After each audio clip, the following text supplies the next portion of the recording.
Hello friends, welcome back to my channel civil informer.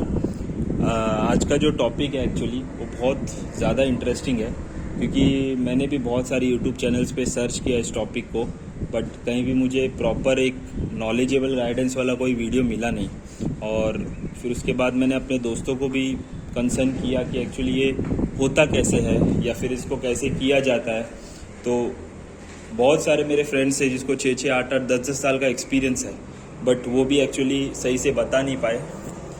तो आज मेरे साइड पे भी वही काम हो रहा है, और वो काम एक्चुअली टेम्पररी लिफ्ट इंस्टॉलेशन का है। जैसे जब कोई बड़ी बिल्डिंग बनती है तो continuously workers up and down होंगे नहीं काम करने के लिए। फॉर एग्जांपल 16th फ्लोर पे, 20th फ्लोर पे, 25th फ्लोर पे कहीं कोई काम चल रहा है, तो एक बार जब कोई आदमी ऊपर जाएगा तो फिर नीचे आने के लिए उसको बहुत टाइम लगेगा या एफर्ट देना पड़ेगा। तो इसलिए हम लोग टेम्पररी लिफ्ट इंस्टॉल करते हैं बिल्डिंग के अंदर। उस लिफ्ट का जो प्रोसीजर है वही हमारे साइड पे भी स्टार्ट होगा। तो ये हमारी वो लिफ्ट पिट है जहाँ पे हम लोग लिफ्ट इंस्टॉल करने वाले हैं, और ये लिफ्ट 12th फ्लोर तक जाएगी। इसकी मोटर 14th फ्लोर पे बैठने वाली है। तो सबसे पहले काम जो इस लिफ्ट के अंदर हुआ था फ्रेंड्स, आप देख सकते हैं कि सबसे पहले हम लोग ने ये स्काफोल्डिंग इंस्टॉल किया है। स्काफोल्डिंग, ये जो बाम्बू का जो आप स्काफोल्डिंग देख रहे हैं, इसको लोकल लैंग्वेज में परांची बोलते हैं। अलग अलग एरियाज़ में इसका अलग अलग डेफिनेशंस है, बट इन जनरल टर्म्स अपने सिविल इंजीनियरिंग की भाषा में अगर बोले तो इसको स्काफोल्डिंग ही बोलेंगे। तो ये स्काफोल्डिंग हम लोग ने 14th फ्लोर तक कंप्लीट कर दी है। उसके बाद में ऊपर से जो तीनों वॉल है हमारे लिफ्ट शाफ्ट की, उस तीनों वॉल जो है उसके अगर आप ये देखेंगे कि यहाँ पे प्लम्प लिया हुआ है।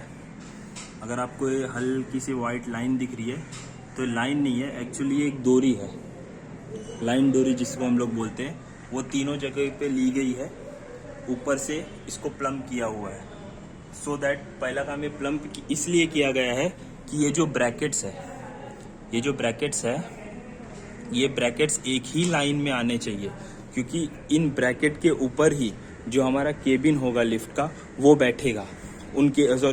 वो जो केबिन होगा उनकी गाइड रेल बैठेगी।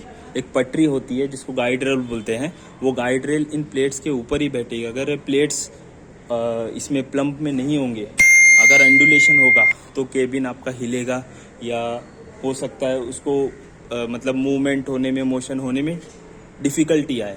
इसीलिए ये जो ब्रैकेट्स बिठाए जाते हैं, इस ब्रैकेट्स को प्लम्प किया जाता है, ताकि ये नीचे से लेके जितने भी ब्रैकेट्स आप देख सकते हैं, सभी ब्रैकेट्स जो बैठे हुए हैं वो एक ही लाइन में है टोटली। ठीक है, ये सेकेंड स्टेप होता है। पहला मैंने बताया आपको स्काफोल्डिंग, उसके बाद लाइन डोरी से प्लम्प करने के बाद इन ब्रैकेट्स को बिठाया जाता है। ये जो ब्रैकेट है, ये जो टॉप ब्रैकेट होता है, और ये जो है उसको बेस ब्रैकेट बोलते हैं। ठीक है, ये लिफ्ट के केबिन के दोनों साइड लगा दिए गए हैं, टॉप एंड बेस ब्रैकेट। उसके बाद जो बैक साइड में आप जो दो ब्रैकेट दिख रहे हैं, मैं कैमरा को थोड़ा सा कर देता हूँ। हाँ देखिए, ये जो बैक साइड में जो दो ब्रैकेट्स दिख रहे हैं, वो दोनों ब्रैकेट्स भी एक्चुअली इसी के हैं लिफ्ट के, बट ये काउंटर वेट के हैं। जैसे मैंने आपको बताया कि जो पटरी बैठती है केबिन की लिफ्ट की, वैसे ही केबिन के पीछे काउंटर लिफ्ट होता है, काउंटर वेट होता है, जो कि केबिन को बैलेंस करके रखता है। तो वो काउंटर जो वेट है, उसकी जो रेल होगी, गाइड रेल जिसको बोलेंगे, वो उन जो पीछे जो दो ब्रैकेट्स आपको दिख रहे हैं वहाँ पे बैठेंगे। तो अभी तक का जो हम लोग का कंप्लीशन हुआ है लिफ्ट टेम्पररी इंस्टॉलेशन का, वो यहीं तक हुआ है। मैं एक बार रिपीट कर देता हूँ। स्काफोल्डिंग, उसके बाद में प्लम्प में एक अलाइनमेंट में उन ब्रैकेट्स को इंस्टॉल करना, फिक्स करना, और उसके बाद अब जो नेक्स्ट प्रोसीजर होगा वो एक